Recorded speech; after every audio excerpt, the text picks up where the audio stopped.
Esses médicos não trazem as suas mulheres, os seus filhos. Já imaginaram como deve ser o sábado à noite de um médico cubano no interior do Maranhão? Sem um telefone, sem uma internet? Com a sua família retida em Cuba? Com o seu salário retido pelo governo? Com a OPAS recebendo 5%, como demonstrado na ponta de cá, mas na ponta de lá, nós nunca tivemos acesso ao teor do convênio OPAS-Cuba. Nós não sabemos.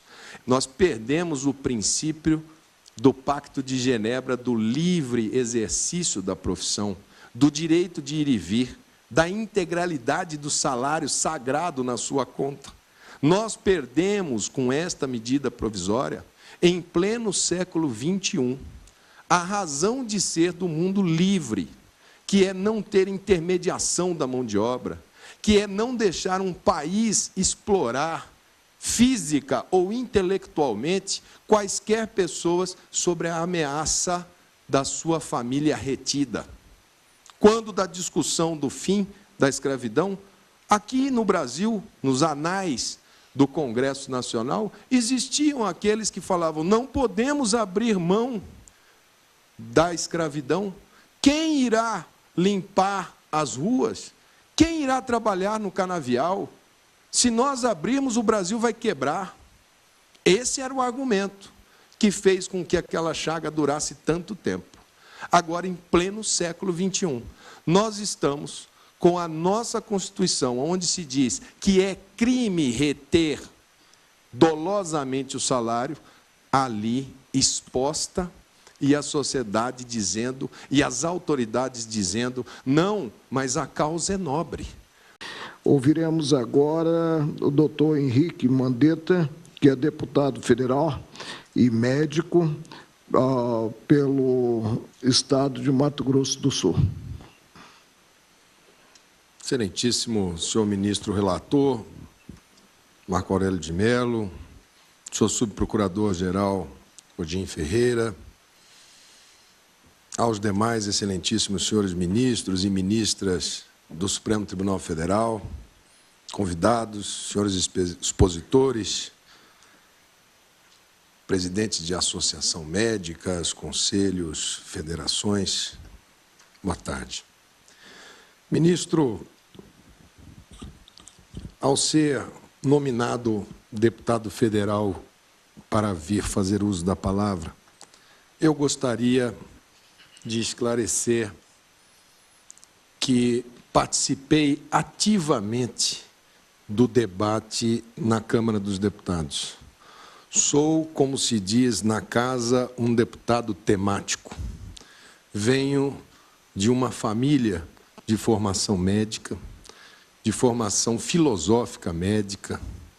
Fui gestor do sistema privado de saúde, fiz uma pós-graduação na Fundação Getúlio Vargas, fui secretário municipal de saúde do SUS por 5 anos, em Mato Grosso do Sul, e cheguei ao parlamento para o meu primeiro mandato com a esperança e com a fé depositada pelos eleitores de discutir, debater e propor soluções para o sistema de saúde.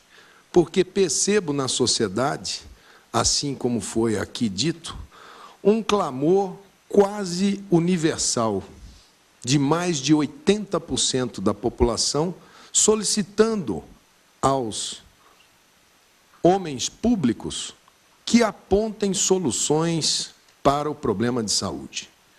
Mas não poderia aqui observar somente aquela discussão de julho para cá. Não poderia aqui continuar falando da assistência e do apelo que a assistência tem na tomada de decisões da política pública de saúde, sem antes retornar um pouco no tempo e observar os fundamentos filosóficos sobre os quais estão depositados os pilares de construção desta ciência, ou melhor, dessa arte, como foi definida por Hipócrates que é o pai da medicina e que está para esta ciência como Newton está para a física, como Aristóteles para o direito. E ele definiu alguns princípios que são importantes de serem relembrados porque serão confrontados agora, exatamente neste momento. Disse Hipócrates que sem diagnóstico não há tratamento. Disse Hipócrates, no seu princípio non nocere, que nós não podemos ser mais nocivos do que a condição que nos trouxe a pessoa até a nossa presença. Nós não podemos, uma pessoa que tem uma fratura no antebraço, amputá-la e dizer que a sua fratura está resolvida.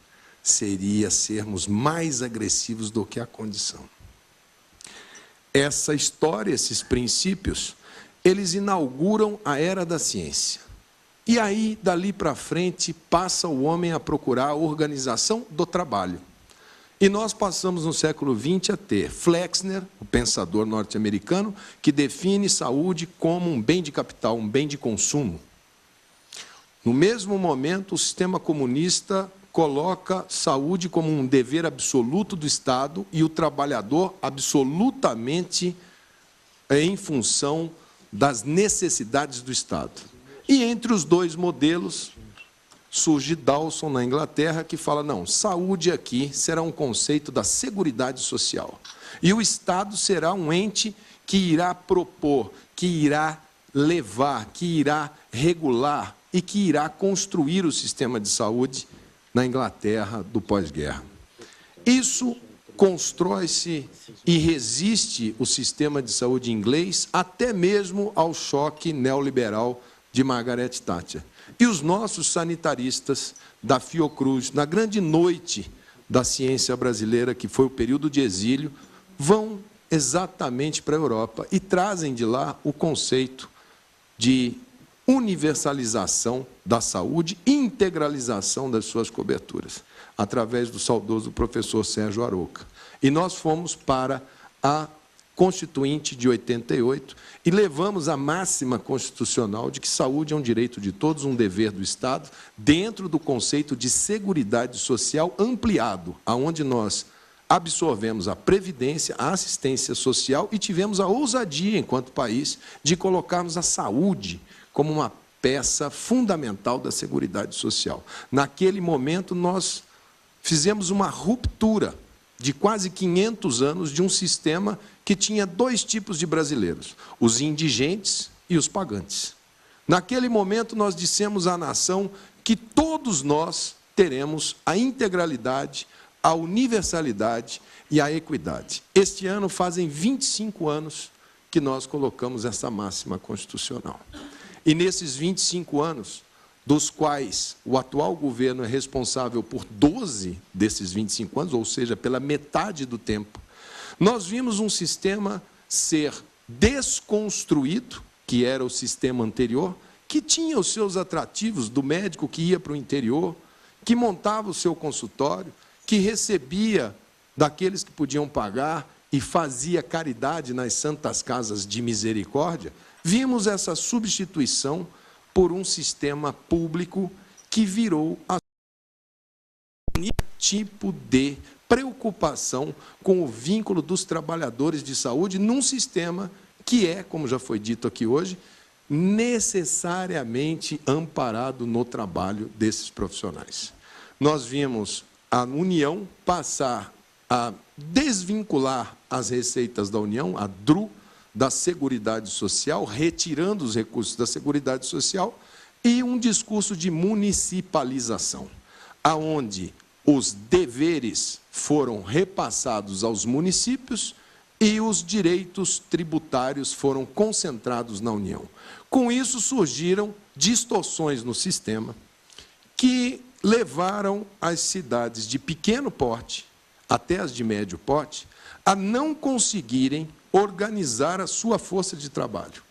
Era um festival de contratação com vínculos verbais, aonde se pagava 10 mil, 15 mil, 20 mil, por um mês, 2 meses, depois mandava-se embora somente para satisfazer politicamente aquele momento. E os médicos se concentrando nas cidades médias e grandes. Esses números absolutos de relação médico por habitante no Brasil eles são enganosos.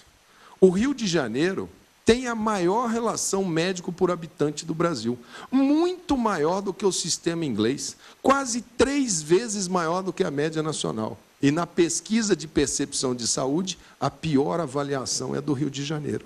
A segunda é aqui de Brasília, também uma relação médico por habitante altíssima e a percepção de saúde dos moradores de Brasília baixíssima. Ou seja, esta relação absoluta, ela precisa ser vista com um olhar de que, além do médico, nós temos outros fatores, outras forças atuando dentro desse sistema que não deixa com que a população perceba a necessidade de infraestrutura. Um sistema médico-centrado como é o brasileiro, historicamente, a busca pelo médico, um desejo da população, faz com que, quando da pesquisa política, quando questionado, você quer que melhore o quê? Saúde. O que você quer na saúde? Mais médico. O nome do programa é retirado da pesquisa, porque para a população o médico significa o exame, a internação, o leito qualificado, o CTI, a cirurgia, o total, o conjunto. Ele não vai traduzir, eu quero um plano de carreiras, eu quero uma rede hierarquizada, eu quero os leitos de volta. Em 10 anos, o Brasil fechou 13 mil leitos hospitalares no SUS. Ou seja, o Estado se afastou, criou-se um vazio assistencial. Esse vazio, espelhado nos mapas aqui apresentados, concentram-se nas áreas mais carentes, aonde falta médico, aonde falta segurança, aonde falta educação, onde falta justiça, aonde falta o Estado brasileiro. É ali aonde se percebe a negligência. São dos resultados dos indicadores aqui mostrados, aonde se percebe a face mais crua de um sistema que ousou ser colocado como um desafio geracional na Constituinte e que sistematicamente é bombardeado pela ausência do Estado. E, de repente, neste ano, nós vimos o povo ir às ruas. E da ida do povo às ruas, nós assistimos uma sequência de ações. A presidente foi em rede nacional e disse que o primeiro ato seria uma reforma da Constituinte de um tema só. Prontamente rechaçado. O segundo era um pacto para uma reforma política, dizendo que o Congresso tinha uma responsabilidade na crise. E o terceiro foi uma frase célebre: no próximo mês, milhares de médicos estarão chegando para atender a população. Daquele momento em diante, o que nós assistimos foi a edição da medida provisória 621, quando, há 20 dias anteriores, essas entidades formavam e eram publicadas no Diário Oficial como um grupo de trabalho para encontrar soluções. Nós vimos nessa medida provisória que ensejou esta ação de inconstitucionalidade. Na época, criou-se um médico que trabalharia mais 2 anos sem ser formado, ele faria 8 anos de medicina, 2 de trabalho, para ser o serviço civil obrigatório, prontamente retirada a posteriori pelo ministro da Educação. Nós vimos nesta medida provisória original a dispensa da tradução juramentada da língua portuguesa. Se caso algum médico chegar a ter uma ação judicial, os seus documentos chegarão ao judiciário em cirílico, em hebraico, em espanhol ou em inglês, porque foram dispensados da língua portuguesa de Camões. Nesse momento em que se publicou a medida provisória, nós chamamos por 3 vezes os representantes da União. O ministro da Saúde esteve na comissão, onde foi questionado se esses médicos seriam de Cuba, porque, afinal de contas, somente Cuba, hoje no mundo, tem médicos na prateleira à disposição neste número de 10 mil, 15 mil. Tem 25 mil na Venezuela, entre médicos e enfermeiros. É o principal item da balança comercial de Cuba, é exatamente o que ela percebe de honorários médicos mundo afora. Nos outros países citados, mais de 50 países têm esse tipo de convênio, são em situações de epidemia, são na África subsaariana, mas não como um instrumento de construção de força de trabalho. porque se assim o fosse, nós teríamos que tê-los acomodados dentro do que significa a dignidade e o bem-estar do trabalhador. Esses médicos não trazem as suas mulheres, os seus filhos. Já imaginaram como deve ser o sábado à noite de um médico cubano no interior do Maranhão, sem um telefone, sem uma internet, com a sua família retida em Cuba, com o seu salário retido pelo governo, com a OPAS recebendo 5%, como demonstrado na ponta de cá, mas na ponta de lá, nós nunca tivemos acesso ao teor do convênio OPAS-Cuba. Nós não sabemos.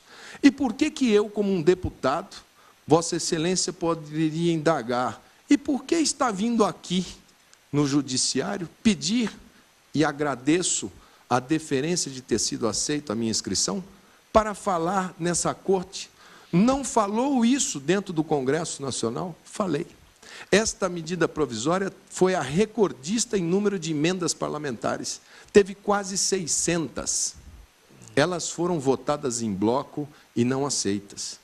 E os termos do acordo com a OPAS só foi publicado após o período de emendas. Este convênio jamais foi objeto de ação parlamentar.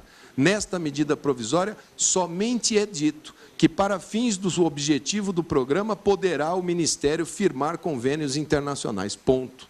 Nós não podemos, como parlamentares, questionar os termos deste convênio. Ele não foi objeto de discussão, ele só foi apresentado após o período de emendas e destaques ao texto da medida provisória 621. Então, hoje nós temos a seguinte situação, ministro. Nós temos uma sociedade que havia construído um filtro de proteção a partir de 1957, quando o então presidente Juscelino Kubitschek criou as autarquias federais para que a sociedade, com base no iluminismo da Revolução Francesa, se protegesse dos maus profissionais, que fizesse a parte cartorial de análise dos documentos. Nós perdemos, nós não as temos mais.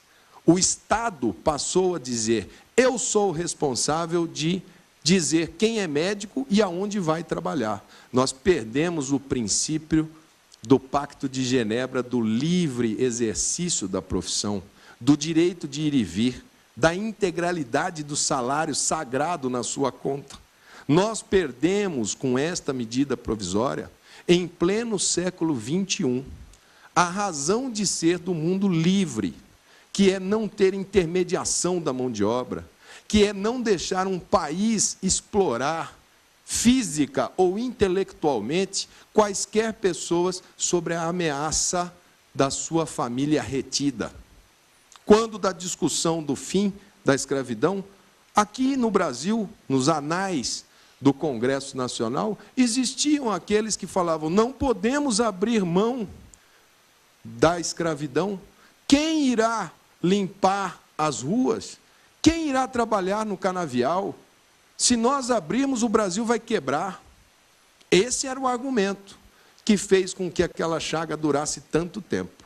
Agora, em pleno século XXI, nós estamos com a nossa Constituição, onde se diz que é crime reter dolosamente o salário, ali exposta, e a sociedade dizendo, e as autoridades dizendo: não, mas a causa é nobre. Nós não vamos conseguir fazer o diagnóstico da hanseníase, nós não vamos conseguir tratar os diabéticos. Há um pedido da sociedade pela assistência. E o único compromisso que foi feito das entidades com o governo, para que, ao aceitarem parcialmente o texto da medida, que fosse no texto a previsão do concurso público no final de 3 anos. E isso foi votado no Congresso. E foi o único veto da presidente ao texto que saiu do Congresso. Ela vetou o concurso público para a carreira de Estado desta medida provisória transformada em lei. Isso posto, senhor ministro, e não me alongando, porque entendo que os elementos que formarão a base da decisão de Vossa Excelência e dos demais pares do Supremo são fartamente documentados, estão muito expostos à luz para todos. Mas eu aqui me dispo da condição de parlamentar. Eu aqui me dispo da condição de médico. Eu aqui me coloco como um cidadão brasileiro e que não tem nenhuma cultura, que simplesmente vai entregar a sua vida, ou do seu filho, ou da sua filha, para que alguém tome uma atitude frente a um caso de saúde. Seria muito importante para mim, brasileiro, que o Estado brasileiro certificasse com prova, certificasse com a qualidade dos documentos, para que o meu filho, o meu neto, tivesse um atendimento digno e não fosse vítima da política de saúde, e não da política através da saúde.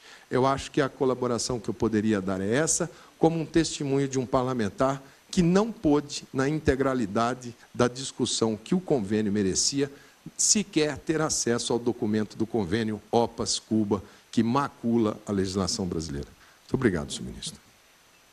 Cumprimento o parlamentar, doutor Henrique Mandetta, pelas informações trazidas e que, evidentemente, servem a ter-se uma outra ótica sobre a problemática que será apreciada pelo Supremo.